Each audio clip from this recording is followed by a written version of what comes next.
बात शुरू करने जा रहा हूँ, ठीक है, फिजिक्स से रिलेटेड। ओके, तो फर्स्ट लेसन है जो रहता है 11th में, जो फर्स्ट लेसन है 11th फिजिक्स में फर्स्ट लेसन है, ठीक है।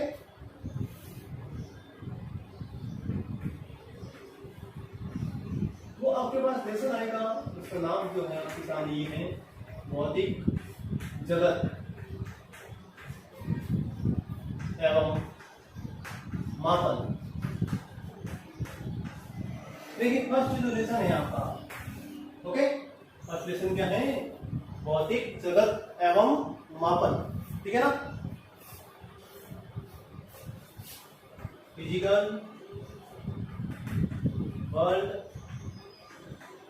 And measurement.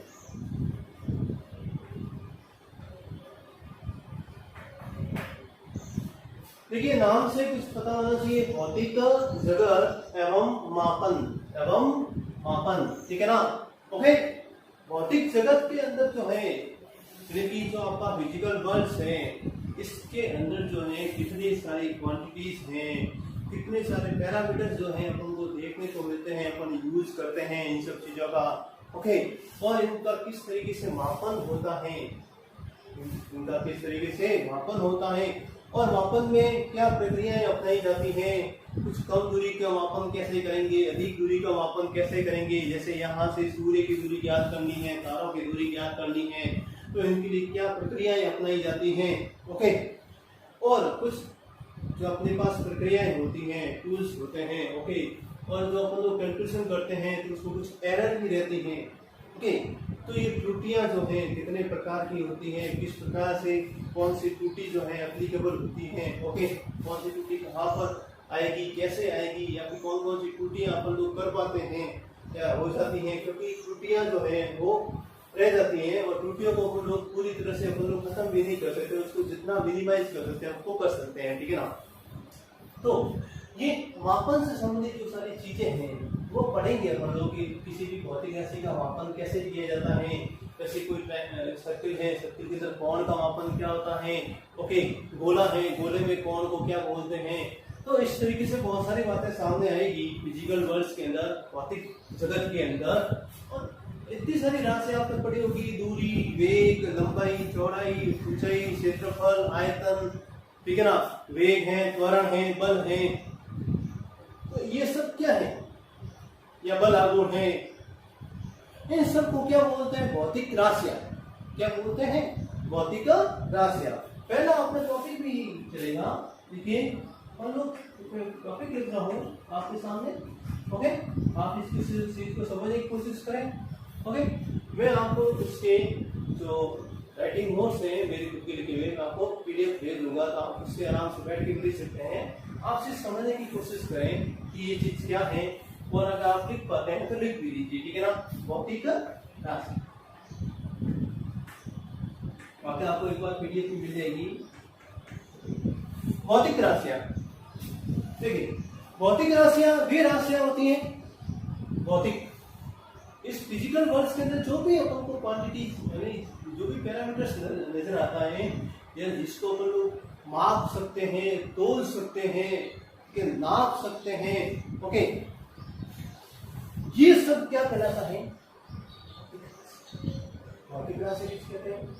वे राशियां, ठीक है ना, वे मान जिनको अपन लोग जो है तोल सकते हैं, नाप सकते हैं, माप सकते हैं, वे सारी सारी क्या कहलाती हैं, भौतिक राशियां कहलाती हैं। क्या कहलाती हैं, भौतिक राशियां कहलाती हैं।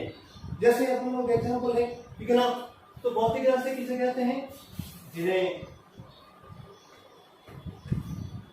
नापा, तोला या मापा जा सके। भौतिक राशियां कहलाती है।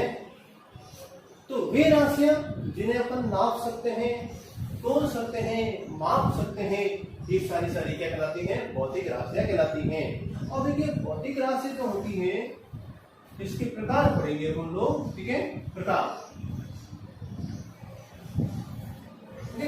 तो भौतिक राशि जो है आपके कितने प्रकार की होती है, 2 प्रकार की होती है। कितने प्रकार की होती है, 2 प्रकार की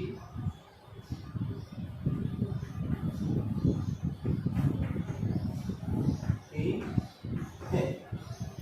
ओके, तो ये 2 प्रकार की होती है। कितने प्रकार की होती है, 2 प्रकार की होती है, ठीक है। और 2 प्रकार कौन कौन से हैं, 2 प्रकार है आपके, नाम बच्चे इनसे सुन लेना पहले, मूल राशियां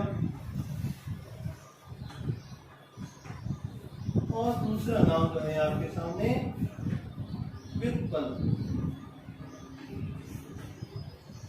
इसको बहुत बारीकी से हम लोग डिस्कस करेंगे, ठीक है ना। बहुत अच्छा और इम्पोर्टेंट टॉपिक है अपने लिए। इस फिजिक्स को एक बेसिक टॉपिक है फिजिक्स का, है। जिस तरह से मैथमेटिक्स पढ़ा, मैथमेटिक्स की कुछ टूल पढ़े थे, तो इस फिजिक्स में पढ़ने से पहले अपन को इन सब चीज़ों का नॉलेज होना चाहिए कि मूल राशि और व्युत्पन्न राशि कौन कौन सी होती है और क्या क्या होती है, ठीक है ना। तो क्या क्या इनके नाम है, क्या इनके मात्रक है, प्रतीक है, इन सब चीज़ों के बारे में पढ़ेंगे। तो राशियां किसे कहते हैं, राशियां कह सकते हैं जिसे नापा, तोला या मापा जा सकते हैं। जैसे मैंने बात कर दी क्षेत्रफल, तो आप कहोगे मैंने कहा कि कोई भी आयत है उसका क्षेत्रफल निकालिए, कोई जैसे कोई भी आपको मकान दे रखा है उसका क्षेत्रफल निकालिए, ठीक है ना, या फिर कोई भी रूम है उसका आयतन निकालिए। तो क्या अपन इसको निकाल सकते हैं, क्या इसको हम माप सकते हैं। जैसे मैंने कहा कि ये ब्लैक बोर्ड है, इसकी यहाँ से यहाँ तक लंबाई कितनी है आप चेक कर सकते हो, चौड़ाई कितनी है चेक कर सकते हो, इसका आयतन बता सकते हो, क्षेत्रफल बता सकते हो। तो ये सब चीजें क्या है, ये क्षेत्रफल बोला मैंने, आयतन बोला, लंबाई बोला, चौड़ाई बोला, या किसी का मैं बोलूँ कि किसी का वजन कितना है, किसी का भार कितना है, या कोई भी किसी वस्तु पे जैसे अपन लोग खींचते हैं, बल लगाते हैं, तो ये बल कितना लग रहा है। ओके, तो ये सब अपन लोग क्या कर सकते हैं, इनको नाप सकते हैं, तोल सकते हैं। तो वो सारी किसके अंदर आती है, भौतिक राशियों के अंदर आती है। किसके अंदर आती है, भौतिक राशियों के अंदर आती है। अब भौतिक राशियां बहुत सारी हैं, ओके, अनगिनत नाम है, ठीक है ना, जितने अपन लोग पढ़ सकते हैं उतने पढ़ेंगे। लेकिन अब बात करते हैं कि भौतिक राशि का डिवाइडेशन जो है किया गया है, इनको बांटा गया है। ओके, बांटने का 2 ही तरीका है यहाँ पर। एक, कुछ राशि को मूल राशि के अंदर रखा गया है और कुछ बाकी सारी राशियों किसमें रखा है, व्युत्पन्न राशि के अंदर रखा है। जिन राशि को मूल राशि के अंदर लिखा है वो सिर्फ आपकी 7 राशियां हैं। कितने नाम है इसके, 7 नाम है, और वो 7 नाम किसके अंदर आते हैं, मूल राशियों के अंदर आते हैं। तो मूल राशियां आखिरकार इसे कहते हैं मूल। मूल शब्द आपको समझ में आ जाना चाहिए, ठीक है ना। मूल, जैसे अपन लोग मूल को एक नाम और भी बोलते हैं, जड़। क्या बोलते हैं, जड़। पेड़ की ऐसी जड़, तो राशियों की जिसे अपन जड़ कहते हैं, ऐसी उनका मतलब क्या होता है, जड़। ओके, तो सारी राशियों की जो जड़ है, ठीक है ना, है, जिनसे अपन लोग जो है बाकी चीजों का क्या करते हैं, निर्माण करते हैं। क्योंकि पौधे का जब निर्माण होता है तो पहले जड़ का निर्माण, जड़ों से पौधा जो है आपका व्युत्पन्न होते होते बड़ा होता जाता है और जड़ों से उसका विकास होता रहता है, ठीक है ना। इसी प्रकार से जो आपके मूल राशियां हैं, वे राशियां हैं जो सभी राशियों की ऐसी क्या है, जड़ है। यहाँ पे जिन्हें अपन मूल मानते हैं, ठीक है ना, मेन राशियां आपकी ये है। और इन्हीं राशियों से ही इन राशियों का क्या करते हैं, अपन लोग निर्माण करते हैं। क्योंकि नाम क्या है इसका, व्युत्पन्न। व्युत्पन्न करना, किसी से उत्पन्न, ठीक है ना। तो किसी से उत्पन्न की जाने वाली राशि अपन को क्या बोलेंगे, व्युत्पन्न राशि। और ये राशि किससे उत्पन्न की जाएगी, इनका कहीं न कहीं डायरेक्टली या इनडायरेक्टली रूप से इनका किससे, ये किस पर निर्भर करेगी, मूल राशि पर निर्भर करेगी। तो व्युत्पन्न राशि किन राशियों पर निर्भर करेगी, डायरेक्टली इनडायरेक्टली किस पर निर्भर करेगी, मूल राशियों पर निर्भर करेगी। और मूल राशि किसी पर निर्भर नहीं करती है, वो स्वयं में परिभाषित होती है। ओके, इनको दूसरी ओर से किसी से परिभाषित नहीं कर सकते, ठीक है। तो देखिए, मूल राशि के बारे में अगर मैं 2 लाइन लिखूं तो आपके सामने देखिए लिख सकते हैं यहाँ पर,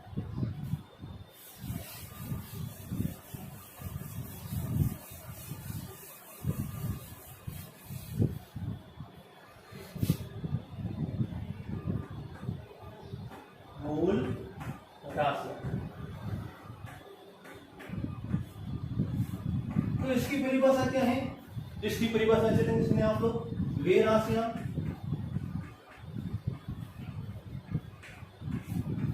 जो स्वयं परिभाषित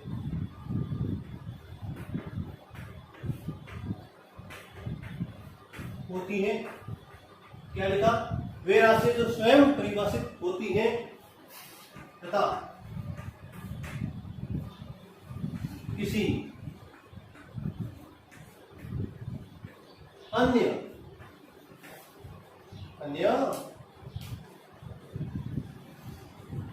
राशियों पर निर्भर नहीं करती है,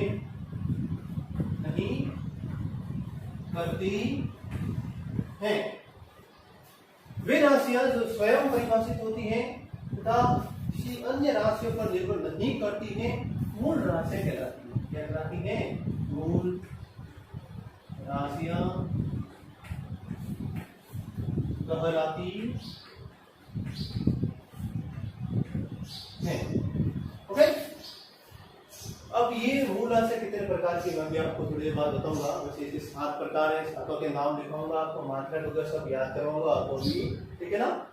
लेकिन एक बार मैंने आपको परिभाषा बता दी, ये ऐसी राशियां हैं जो स्वयं परिभाषित होती हैं, किसी दूसरी राशि पर निर्भर नहीं करेगी, अर्थात इसकी परिभाषा देने के लिए या इसको बताने के लिए आपको किसी अन्य राशि का आवश्यकता नहीं है या अन्य राशि पर निर्भरता उसकी नहीं है, ठीक है ना। तो ये कैसी राशि कहलाएगी? आपके मूल राशियां कहलाएगी, ठीक है। अब बात करते हैं आपके व्युत्पन्न राशियां। तो व्युत्पन्न राशियों की बात करूं, जैसे इसके एग्जाम्पल लिखने चाहते हैं, आपकी नाम लिख दूं 1 2, ठीक है ना। जैसे मैंने आपको सामने लिख दिया, लंबाई, ठीक है, समय, ताप, ओके, और भी है, ठीक है ना। मैं आपको बाद में लिखूंगा एक साथ। अब बात करते हैं, ये तो होगी मूल राशियां। एक और पढ़ लेते हैं हम लोग, जो है अपने प्रकार में कौन सा प्रकार है? व्युत्पन्न राशियां। कौन सा प्रकार है? व्युत्पन्न राशियां, ठीक है। तो व्युत्पन्न राशियां किसे कहते हैं? ठीक है ना। वे राशियां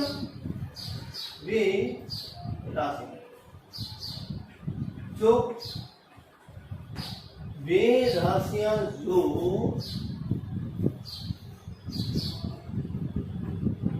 मूल राशियों पर निर्भर करती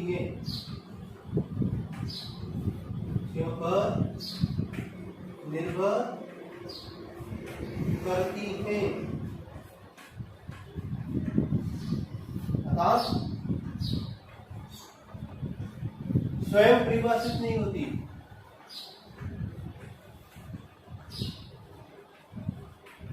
स्वयं परिभाषित नहीं होती, ठीक है। स्वयं परिभाषित नहीं होती, क्या कहते हैं इसको? व्युत्पन्न राशियां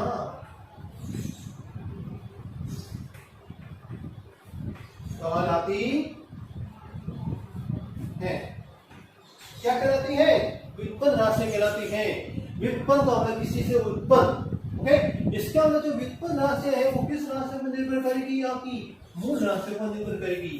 तो व्युत्पन्न राशि को बताने के लिए अपन को मूल राशि पर जाना पड़ेगा, इसीलिए इसको क्या बोलेंगे? अपन व्युत्पन्न राशि बोलेंगे।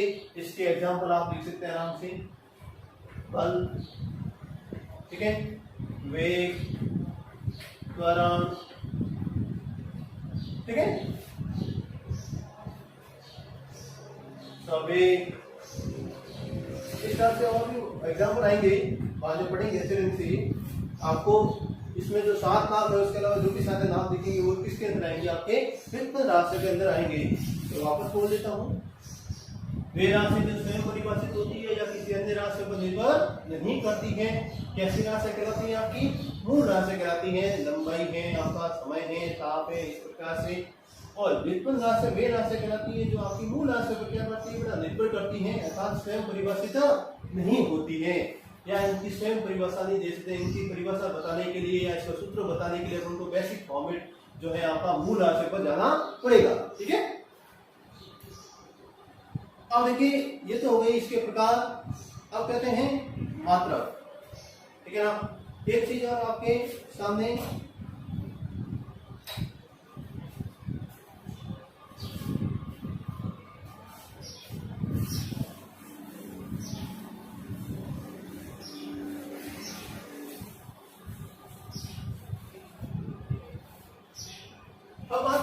मात्रक की कि मात्रक क्या होता है, क्या जैसे वो तो यूनिट, ठीक है। तो मात्रक किसे कहते हैं? मात्रक का मतलब ये होता है, मात्रक एक ऐसी मतलब आपके मानक आधार है, एक ऐसा मानक आधार है, एक ऐसा एक बेसिक यूनिट है जिसके गुणज के रूप में अपन किसी भौतिक राशि को या क्या करते हैं, किसी भी फिजिकल क्वांटिटी को अपन लोग क्या करते हैं, व्यक्त करते हैं, ठीक है ना। जैसे अब ऐसे आपको समझ नहीं आ रहा होगा तो मैं आपको एक उदाहरण देकर समझाता हूँ। मैंने आपके सामने क्या बोला, एक मात्रक एक ऐसा बेसिक या मानक आधार है, ठीक है ना, एक ऐसा मानक आधार, एक ऐसा मानक आधार, ठीक है ना। मानक आधार यानी यूनिवर्सल जो है आपका बेस जो है, जिसके गुणज के रूप में, गुणज के रूप में किसी भौतिक राशि को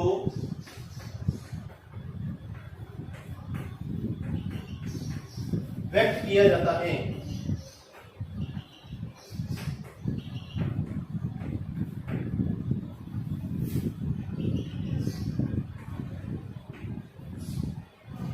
एक ऐसा मानक आधार जिसके गुणज के रूप में किसी भौतिक राशि को व्यक्त किया जाता है, क्या कहलाता है आपका, ओके, क्या कहलाता है, मात्रक कहलाता है। क्या कहलाता है आपका, मात्रक कहलाता है। तो मैंने मात्रक की बात करी आपके सामने, ओके, राशि का मात्रक कहलाता है। जैसे एग्जांपल अभी आपको दूसरा आपको समझ में आएगा। जैसे एग्जांपल है आपके सामने, जैसे मैंने कहा लंबाई, मैंने कहा इसकी लंबाई बताओ, चौक की लंबाई, तो आप कहेंगे सर इसकी लंबाई जो है आपके 4 सेंटीमीटर। 4 आपने बोल दिया, पीछे क्या मात्रा लगाया, सेंटीमीटर लगाया, ठीक है ना। तो सेंटीमीटर ऐसे क्या है, किसी लंबाई का एक मानक आधार है, लंबाई का क्या है, मानक आधार है। तो आपने क्या किया, सेंटीमीटर को किसी से मल्टीप्लाई किया, 4 से मल्टीप्लाई किया और इसका आपने मान बता दिया कि 4 सेंटीमीटर है। तो यहाँ तो सेंटीमीटर क्या है, एक लंबाई का क्या कहलाता है, मात्रक कहलाता है, एक मानक आधार कहलाता है, जिसके गुणज के रूप में अपन ने उस भौतिक राशि को क्या किया है, व्यक्त किया है। जैसे मैंने कहा इसकी लंबाई कितनी है, तो आपने बोला 4 सेंटीमीटर। तो यहाँ पर 4 क्या है, जैसे एग्जांपल लेते हैं हम लोग, माना किसी छड़ की लंबाई, माना किसी छड़ की लंबाई 10 मीटर है, माना किसी छड़ की लंबाई कितनी है, 10 मीटर है। तो ये आपको बताता क्या है, देखो यहां पर लंबाई क्या है आपका, लंबाई जो है आपका क्या है, आपके भौतिक राशि, लंबाई क्या है आपके पास, भौतिक राशि, लंबाई आपकी क्या है यहाँ पर, भौतिक राशि। और ये 10 क्या है, 10 उस भौतिक राशि का संख्यात्मक मान है, संख्यात्मक मान है, ओके। 10 क्या है, उसका संख्यात्मक मान है। और ये मीटर क्या है, और ये मीटर जो है आपका, मीटर जो है उस भौतिक राशि का क्या है, मात्रक है। ये मीटर क्या है, उस भौतिक राशि का मात्रक है। क्या है आपके, मीटर उस भौतिक राशि का क्या है, आपके मात्रक है, ठीक है। तो माना किसी छड़ की लंबाई कितनी है, 10 मीटर। तो आपको यहाँ से क्या क्या इंफॉर्मेशन मिल रही है कि यहाँ पर तो किसी छड़ की लंबाई बता रहे हैं, जहाँ लंबाई एक क्या कहलाता है, आपकी भौतिक राशि कहलाता है, और 10 क्या है, उस लंबाई का एक संख्यात्मक मान है, और मीटर क्या है, उसका मात्रक है। अर्थात अपने लंबाई को मीटर के गुणज के रूप में बताया है, या मीटर क्या कहलाता है, उसका मात्रक कहलाता है। इसका मतलब कोई भी भौतिक राशि जो होगी, ठीक है, इस चीज को अपन ऐसे भी लिखा कर सकते हैं, अतः किसी भौतिक राशि को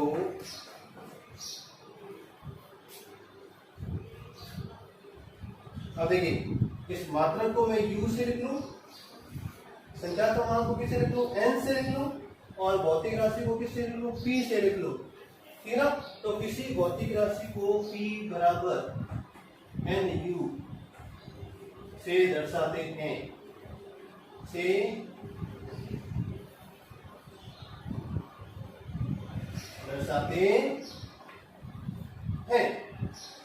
क्या लिखा मैंने आपके सामने, आपको क्या समझाया, किसी भी भौतिक राशि को,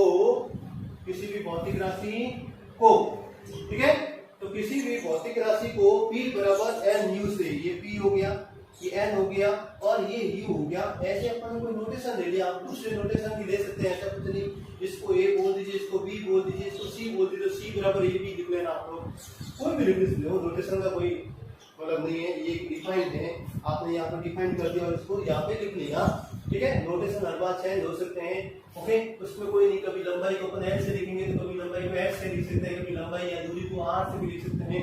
तो ये नोटेशन है, नोटेशन आप लोग जब भी नया नोटेशन लेना है तो बस उसको एक बार डिफाइन करना पड़ता है, डिफाइन करने के बाद वो नोटेशन आप यूज कर सकते हो।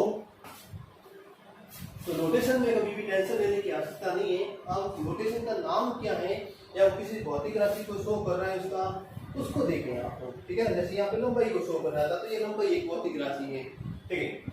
अब बात करते हैं कि क्या मात्रक के अंदर कुछ और चीज अपन देख सकते थे या फिर इसको कुछ और देखते हैं। तो देखो मैं एक चीज उसमें साफ लिखता हूँ आपके सामने, आपको समझ में आएगा।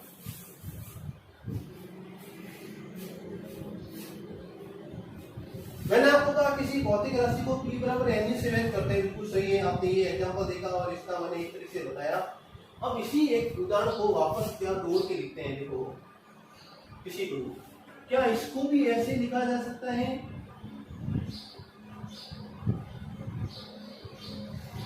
लंबाई मैंने क्या था 10 मीटर, कितनी है आपके सामने 10 मीटर है, तो क्या 10 मीटर को मैं कुछ सेंस करके ऐसे लिख सकता हूं,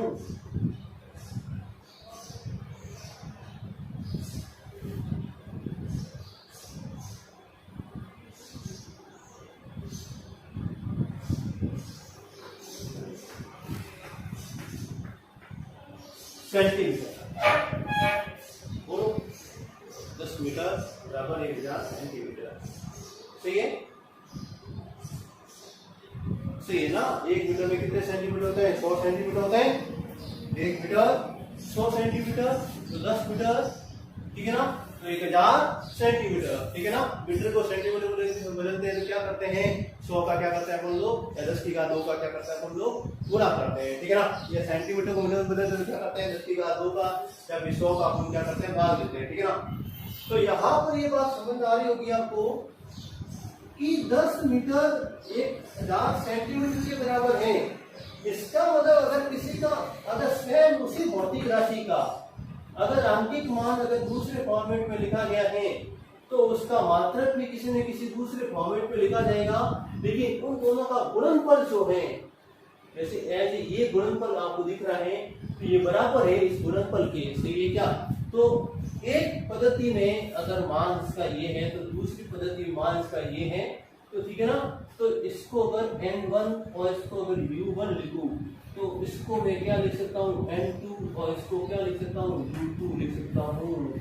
ये एक किसी भी भौतिक राशि का बेसिक फॉर्मेट पर सूत्र भी है मात्रकों के रूप में। अगर एक क्वांटिटी को दूसरी क्वांटिटी मतलब सॉरी एक भौतिक राशि का मान दूसरी पद्धति में उनको बदलना है तो, ठीक है ना।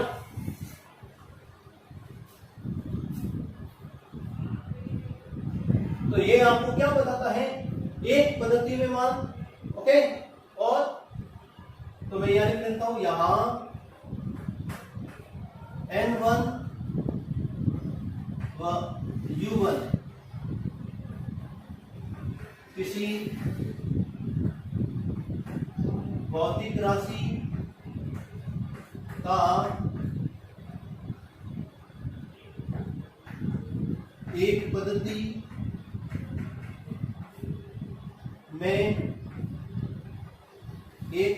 में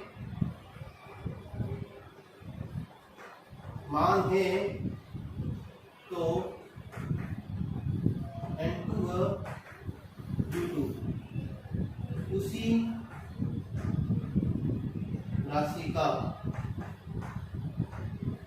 दूसरी पद्धति में मान है। बहुत इंपॉर्टेंट और अच्छी बात है आपके सामने, ये आप चीज को समझना। मैंने इसके रिलेशन में यहाँ लिखा है, ये चीज आपके सामने आ गई, ठीक है। बाकी चीज मैं मिटा देता हूँ आपके सामने ताकि आप कंफ्यूजन नहीं हो। एक बार के लिए आप चीज को समझें कि क्या अपन किसी भी चीज की लंबाई को 10 मीटर बराबर 1000 सेंटीमीटर लिख सकते हैं ना। इसका मतलब n1 u1 बराबर क्या हुआ, n2 u2 हुआ। ओके ओके, n और n1 और n2 क्या है, किसी भी भौतिक राशि के संख्यात्मक मान है। एक पद्धति में n1 है तो दूसरी पद्धति में क्या है, अभी मैं पद्धतियां बताऊंगा आपको। एक पद्धति में n1 है, दूसरी पद्धति में क्या है, n2 है। उसी प्रकार u1 और u2 क्या है, एक पद्धति में आपका मात्रक है तो उसी भौतिक राशि का दूसरी पद्धति में मात्रक क्या है आपका, u2 है, u1 और u2 है, ठीक है। ये उदाहरण से आपको समझ में आ रहा होगा। ओके, और भी चीज लिख सकते हैं अपन लोग, जैसे मैंने लिखा 1 किलोग्राम। आपने कहा सर 1 किलोग्राम जो होता है वो 1000 ग्राम, ठीक है। तो यहां पर आपको चीज समझ में आ रही होगी, ठीक है, दिख रहा होगा सबको।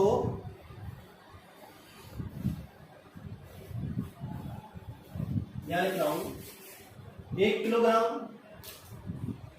फिर आपने कहा सर 1 किलोग्राम जो होता है 1000 ग्राम के बराबर होता है, ठीक है।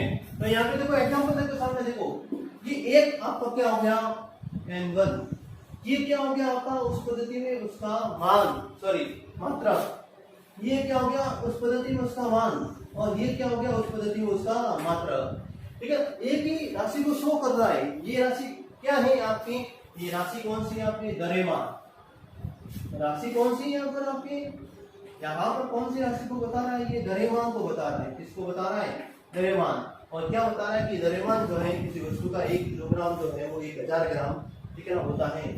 तो 1 किलोग्राम बराबर 1000 ग्राम होता है। तो n1 u1 बराबर क्या होता है, n2 u2 होता है, ठीक है। तो किसी भी भौतिक राशि के लिए आपको ये चीज जरूर याद रखेंगे, बहुत काम आने वाली चीज है, ठीक है। अब बात करते हैं मात्राओं की पद्धति, ठीक है।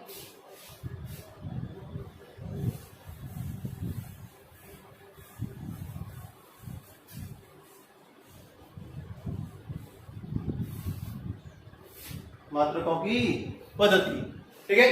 तो देखो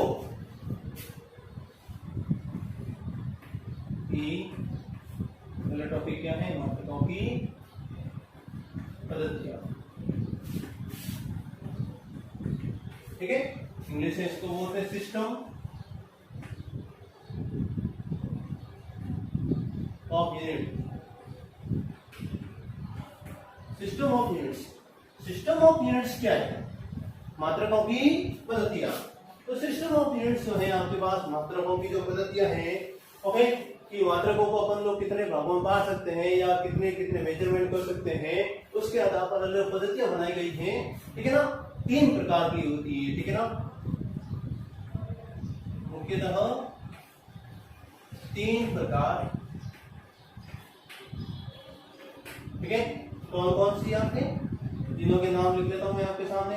एक को बोलते हैं अपन एमकेएस पद्धति, एक को क्या बोलते हैं अपन एमकेएस, दूसरी पद्धति को अपन लोग क्या बोलते हैं सीजीएस, ओके।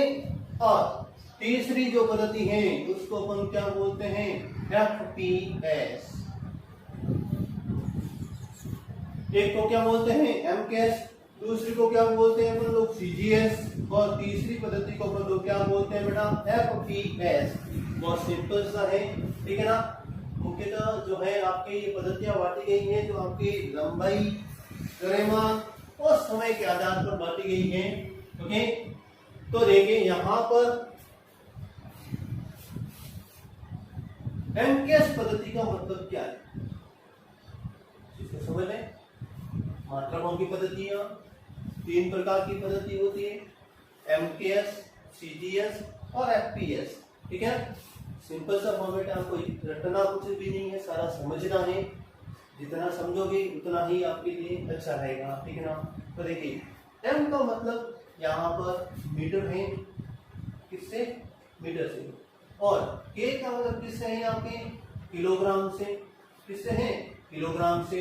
और एस का मतलब किससे है आपका? सेकंड से। ऐसा लिख रहा हूं, ठीक है। ओके, ये सी का मतलब क्या है आपका? सेंटीमीटर से। सी का मतलब क्या है? सेंटीमीटर। जी का मतलब क्या है आपके? ग्राम से है। और आपका एस का मतलब क्या है आपका? सेकंड। तो इस एफ का मतलब क्या है? एफ का मतलब है आपका फुट, और ये आपके क्या है? पाउंड, और ये आपके पास क्या है? सेट। चलो वापस देखते हैं। मीटर, किलोग्राम, सेकंड, सेंटीमीटर, ग्राम, सेकंड, फुट, पाउंड, सेकंड, ठीक है? ऐसे ही याद रखना है। ओके, अब ये चीज क्या है देखिए, सुने। ओके, ये चीज क्या है? ये चीज आपको क्या बता रही है? ये चीज आपको बता रही है ये लंबाई।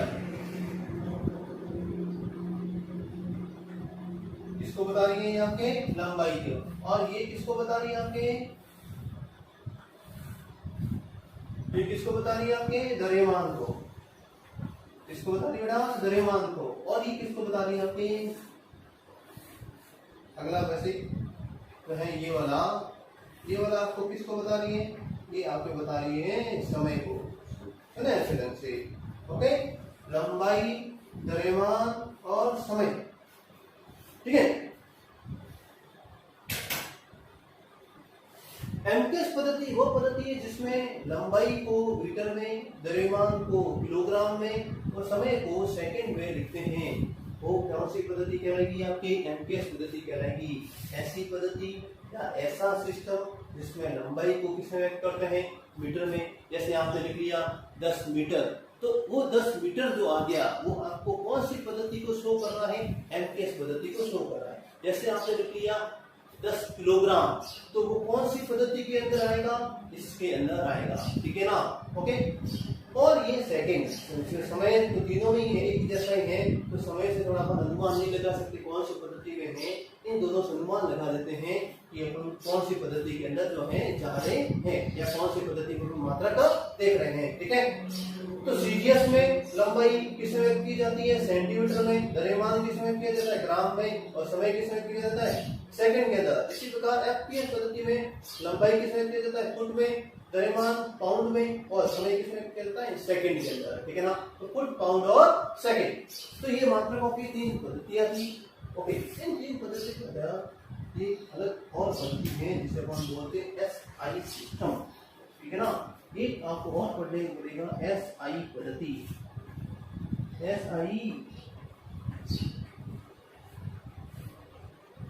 एसआई पद्धति वो पद्धति है, ठीक है, जिसके अंदर ये एक ही फॉर्मूला लिखो, सिंपल सा, एमकेएस का संशोधित। देखिए पहले ये 3 ही पद्धतियां हुआ करती थी, उसके बाद एक ऐसा ही पद्धति आई, ठीक है ना, सिस्टमेटिक जो है, इंटरनेशनल जो सिस्टम है, ओके, वो आपके सामने आया। इस सिस्टमेटिक इंटरनेशनल सिस्टम के अंदर जो है आपके सामने ऐसे ही पद्धति के अंदर ये एमकेएस पद्धति का ही आपका संशोधित और परिवर्तित रूप है।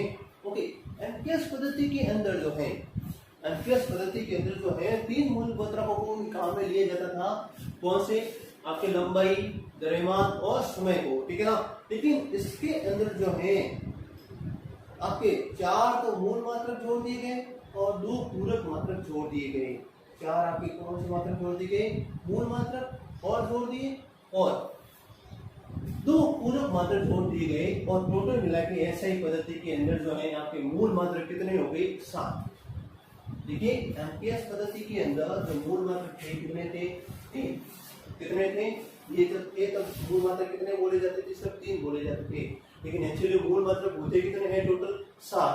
तो 4 कब ऐड किए गए? 4 इस ऐसा ही पद्धति के अंदर ऐड किए गए, और 4 ऐड करने के बाद टोटल मूल मात्रक कितने हो गए? 3। तो ये हो गए। इसके बाद में चीज और ऐड की गई, एक ताप था, एक आपका विद्युत धारा थी, एक पदार्थ की मात्रा और एक पदार्थ की तीव्रता। ओके, ये 4 चीज और ऐड कर दी गई और आपके पास कुल मूल मात्रा कितने हो गए, 7 हो गए। और 2 पूरक मात्रक भी ऐड किए गए, पूरक मात्रक जिसे अपन रेडियन और स्टेरेडियन कहते हैं, ठीक है ना। तो एक ही चीज याद रखें, एसआई पद्धति जो है एमकेएस का क्या है, संशोधित रूप में है। इसमें 4 मूल मात्रक व 2 पूरक मात्रक, ठीक है ना, सम्मिलित किए गए। तो वो कौन सी पद्धति है आपकी, एसआई पद्धति है। तो एमकेएस पद्धति का संशोधित रूप है,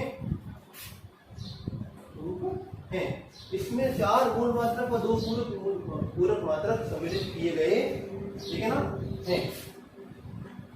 ओके, तो ये कौन सी पद्धति हो गई आपकी, एसआई पद्धति हो गई। कौन सी पद्धति हो गई, एसआई पद्धति हो गई, जो एमकेएस का ही क्या है, संशोधित रूप है, ठीक है। और देखिए, तो ये एमकेएस, सीजीएस, एफपीएस मात्रकों की 3 पद्धतियां। ओके, आज अपन ने क्या पढ़ा, मात्रक किसे या राशि किसे कहते हैं, राशियां वे राशियां जिसे अपन नाप सकते हैं, तोड़ सकते हैं, माप सकते हैं, ये सारी क्या कहलाती है आपकी, भौतिक राशियां कहलाती हैं। भौतिक राशियां जो है उनको अपन मापन कर सकते हैं, तोड़ भी सकते हैं, नाप भी सकते हैं। और ये भौतिक राशियां जो है 2 प्रकार में बांटी गई है, मूल राशियां और व्युत्पन्न राशियां। मूल राशियां वे राशियां होती है जिनको अपन लोग उसी के रूप में परिभाषित करते हैं या वो दूसरों पर निर्भर नहीं करती है, मूल राशियां कहलाती है। व्युत्पन्न राशियां वे राशियां होती है जो मूल राशियों को क्या करती है, निर्भर करती है, व्युत्पन्न राशियां कहलाती है।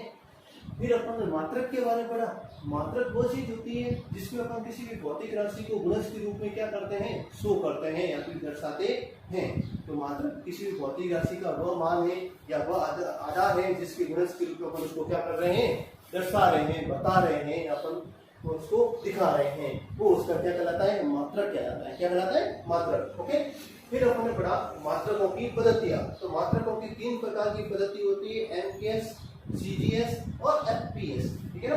इन तीनों को आप अच्छे ढंग से पढ़ें। और नेक्स्ट क्लास में जो है अपन मूल मात्रकों के बारे में पढ़ेंगे, पूरक मात्रकों के बारे में पढ़ेंगे, उनके मात्रकों के बारे में और डिस्कस करेंगे। तब तक के लिए सभी का शुक्रिया, बहुत बहुत धन्यवाद।